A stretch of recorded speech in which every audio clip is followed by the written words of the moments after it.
स्वागत है आपका हमारे यूट्यूब चैनल पर। तो कैसे हैं? मुझे उम्मीद है कि आप अच्छे होंगे। यदि आप चैनल को पहली बार देख रहे हैं तो इसको सब्सक्राइब कर लें, और यदि आपने सब्सक्राइब किया है तो अभी जो लाइक जरूर करें। तो चलिए शुरू करते हैं आज हिंदी की एक व्याकरण की महत्वपूर्ण क्लास। पहला सवाल कह रहे हैं कि हिंदी की उत्पत्ति किस शब्द से मानी जाती है? ए ब्रज, बी ब्राचड़, सी सौरसेनी और डी मगधी। तो आपको बताना है कि इसका सही उत्तर जो है वो क्या होगा। तो इसका सही उत्तर विकल्प आपका सी हो जाएगा। ये सौरसेनी से मानी जाती है। दूसरे सवाल पर आते हैं। दूसरे सवाल में करें गौ शब्द का वचन पहचानिए। ए करे सदा बहुवचन, बी एक वचन, सी सदा एक वचन और डी करे कि बहुवचन। तो आपको दूसरे प्रश्न का उत्तर बताना है, इसका सही उत्तर क्या होगा। तो गौ शब्द का वचन जो है वो एक वचन है। विकल्प बी करेक्ट है। तीसरे सवाल पर आते हैं। तीसरा सवाल कह रहे हैं कि उत्साह वास्तव में रिक्त स्थान है और रिक्त स्थान है कि मिली जुली अनुभूति है। शुक्ल जी के इस कथन को पूर्ण कीजिए। ए करे कर्म और मन, बी मन और कर्म, सी फल और कर्म और डी करे कि कर्म और फल। तो आपको बताना कि शुक्ल जी के इस कथन में जो रिक्त स्थान है वहां क्या भरा जाएगा। तो इसमें जो भरा जाएगा वो भरा जाएगा कर्म और फल। तो जो सेंटेंस बनेगा वो ये बनेगा कि उत्साह वास्तव में कर्म और फल की मिली जुली अनुभूति है। ये शुक्ल जी का कथन है, तो विकल्प डी सही हो जाएगा। चौथे सवाल पर आते हैं। कह रहे हैं कि कठिन कार्य में सफलता प्राप्त करना, इस वाक्य के लिए उचित मुहावरा क्या होगा, ये बताइए। ए कह रहे हैं कि चांद हथेली पर रखना, बी छक्के छुड़ाना, सी गढ़ जीत लेना और डी गंगा नहाना। तो आपको चौथे प्रश्न का उत्तर बताना है, इसका सही उत्तर क्या होगा। तो इसके लिए जो उचित मुहावरा बनेगा वो बनेगा गढ़ जीत लेना। विकल्प सी सही हो जाएगा। बात करते हैं सवाल नंबर 5 की। पांचवा सवाल में कह रहे हैं कि दूसरा लड़का कहाँ गया में दूसरा किस प्रकार का विशेषण है। ए समुदायवाचक, बी गणनावाचक, सी क्रमवाचक और डी आवृत्तिवाचक। तो आपको बताना है इस पांचवें सवाल का उत्तर। इसका सही उत्तर जो है वो क्या हो जाएगा। तो दूसरा लड़का कहाँ गया, इसमें दूसरा किस प्रकार का जो है वो विशेषण है। तो ये क्रमवाचक विशेषण है। विकल्प आपका सी जो है वो क्या होगा, वो करेक्ट आंसर इसका हो जाएगा। छठवें सवाल पर आते हैं। कह रहा है कि रामू की तो ऐसी आदत हो गई है कि गोदी में बैठकर दाढ़ी नोचे। वाक्य में प्रयुक्त लोकोक्ति का अर्थ क्या है। ए व्यर्थ की डींगे हाँकना, बी भलाई पर भी दुष्टता, सी बातें करते रहना और डी परेशान करना। तो आपको इसका उत्तर बताना है कि ये जो लोकोक्ति है इसका सही अर्थ क्या होगा। गोदी में बैठकर दाढ़ी नोचे, इसका सही अर्थ क्या होगा। तो हो जाएगा भलाई पर भी दुष्टता। विकल्प भी सही होगा। सवाल नंबर 7 पर आते हैं। कह रहा है कि प्रेरणा स्टूडियो जाएगी में काल का भेद कौन सा है, ये आपको बताना है। ए कह रहा है कि अपूर्ण वर्तमान काल, बी कह रहा है कि सामान्य वर्तमान काल, सी कह रहा है कि सामान्य भविष्य काल और डी कह रहा है कि संभाव्य भविष्य काल। तो उत्तर बताना है, इसका सही उत्तर क्या हो जाएगा। प्रेरणा स्टूडियो जाएगी। सवाल नंबर 7, तो इसका हो जाएगा सामान्य भविष्य काल। विकल्प सी सही होगा। 8 नंबर सवाल पर आते हैं। कह रहा है कि जहां एक शब्द से अनेक अर्थ निकले वह कौन सा अलंकार है। ए रूपक, बी अनुप्रास, सी श्लेष और डी उपमा। तो आठवें प्रश्न का उत्तर बताना है कि जहां एक शब्द के अनेक अर्थ निकलते हैं वहां कौन सा अलंकार होता है। तो वहां जो अलंकार होता है वो श्लेष होता है। विकल्प सी सही हो जाएगा। 9 नंबर सवाल पर आते हैं। कह रहा है कि इनमें से कौन शब्द स्त्रीलिंग की पहचान नहीं करवाता, ये आपको बताना है। ए भाषाएं, बी देश, सी नदियां और डी बोलियां। तो कौन सा शब्द है जो स्त्रीलिंग की पहचान नहीं करता है, ये आपको बताना है। तो देखिए भाषाएं, नदियां और बोलियां ये सब स्त्रीलिंग है। देश पुल्लिंग की पहचान कराता है, तो विकल्प भी सही हो जाएगा। 10 नंबर सवाल पर आते हैं। कह रहे हैं कि तीन बेर खाती थी, तीन बेर खाती है, यह किस अलंकार का उदाहरण है। ए उपमा, बी श्लेष, सी वक्रोक्ति और डी यमक।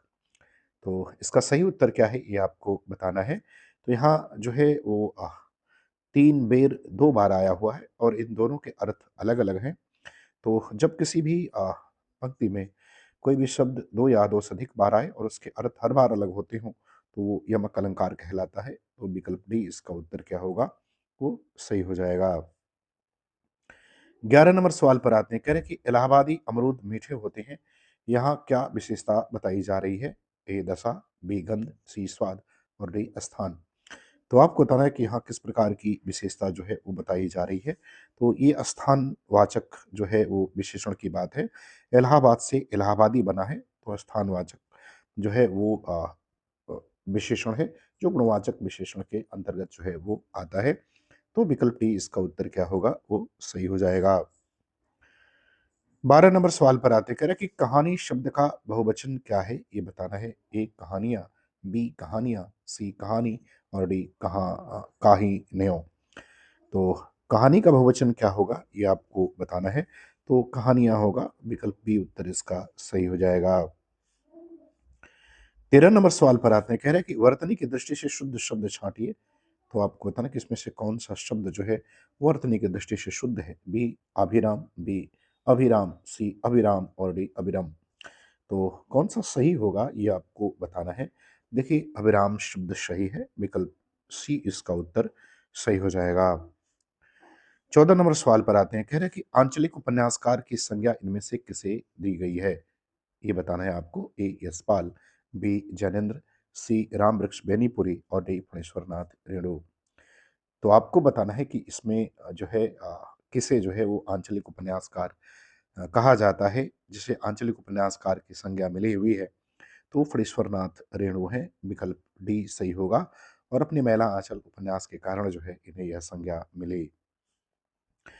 15 नंबर सवाल पर आते हैं, कह रहे कि बीजक किसकी रचनाओं का संग्रह है, ये आपको बताना है। ए रसखान, बी तुलसी, सी रहीम और डी कबीर।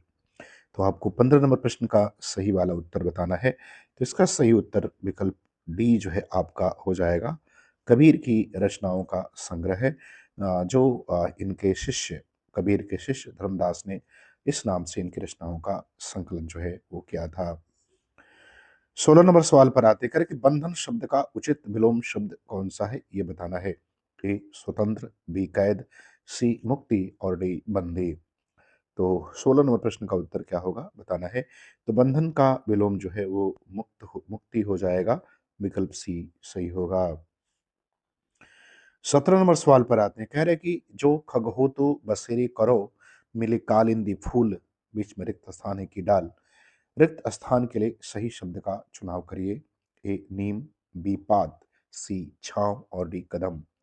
तो देखिए, जो खगहो तो बसेरी करो, मिली कालिंदी फूल कदम की डाल। तो विकल्प इसका डी जो है वो क्या होगा, वो सही हो जाएगा।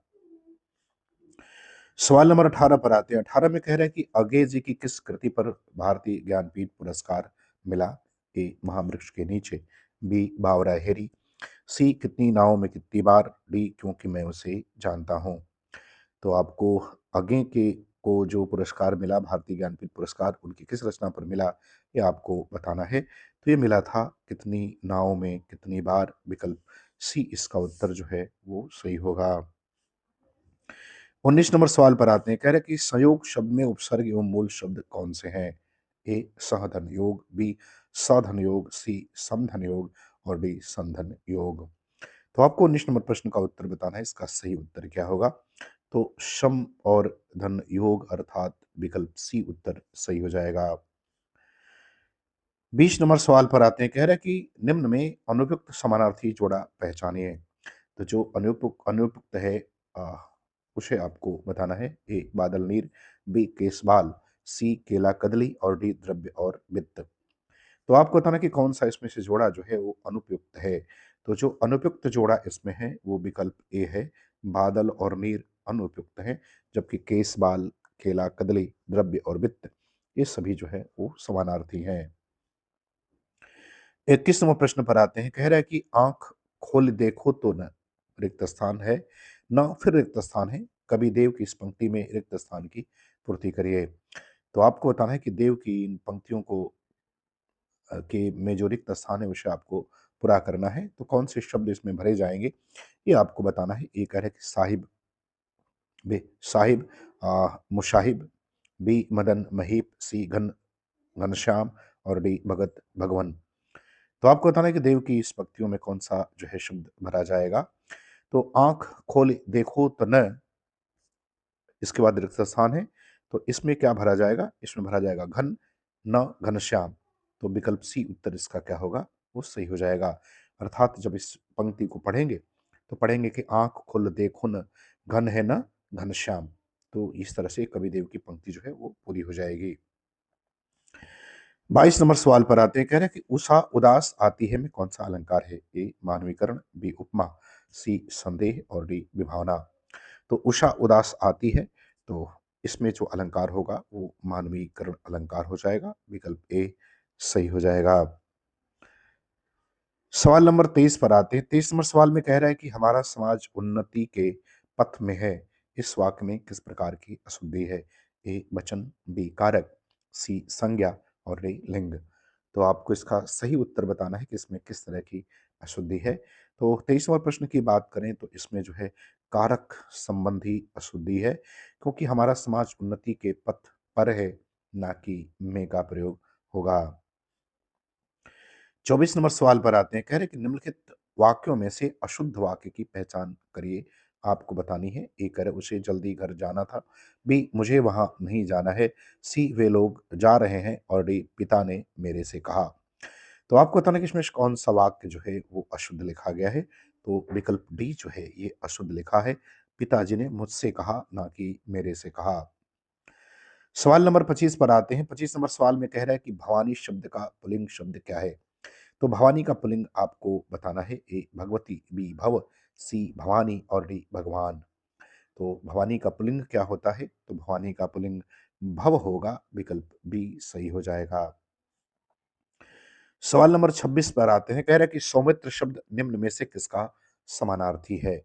ए कह रहा है लक्ष्मण, बी अर्जुन, सी भीम और डी राम। तो 26 नंबर प्रश्न का उत्तर बताना है कि सौमित्र शब्द निम्न में से किसका समानार्थी है? तो ये लक्ष्मण का समानार्थी है, विकल्प ए उत्तर इसका क्या होगा? वो आपका करेक्ट होगा। सवाल नंबर 27 पर आते हैं, कह रहा है कि सिक्का जमाना मुहावरे का अर्थ क्या है? ये बताना है। ए सफलता प्राप्त करना, बी प्रभाव स्थापित करना, सी कड़ी टक्कर देना और डी जीत जाना। तो सिक्का जमाना इस मुहावरे का सही अर्थ क्या हो जाएगा? तो हो जाएगा प्रभाव स्थापित करना, विकल्प भी सही होगा। 28 नंबर प्रश्न पर आते हैं, कह रहे हैं कि विशेषण की विशेषता बताने वाला शब्द क्या कहलाता है? ए विधेय विशेषण, बी प्रविशेषण, सी क्रिया विशेषण और डी उद्देश्य विशेषण। तो आपको 28 नंबर प्रश्न का उत्तर बताना है। तो विशेषण की विशेषता बताने वाले को प्रविशेषण कहा जाता है और इसे एक और नाम से जानते हैं, इसे अंतर विशेषण भी कहते हैं। तो विकल्प भी सही हो जाएगा। सवाल नंबर 29 पर आते हैं, कह रहा है कि निम्न में कौन सा कोकिल का समानार्थी शब्द नहीं है? ये आपको बताना है।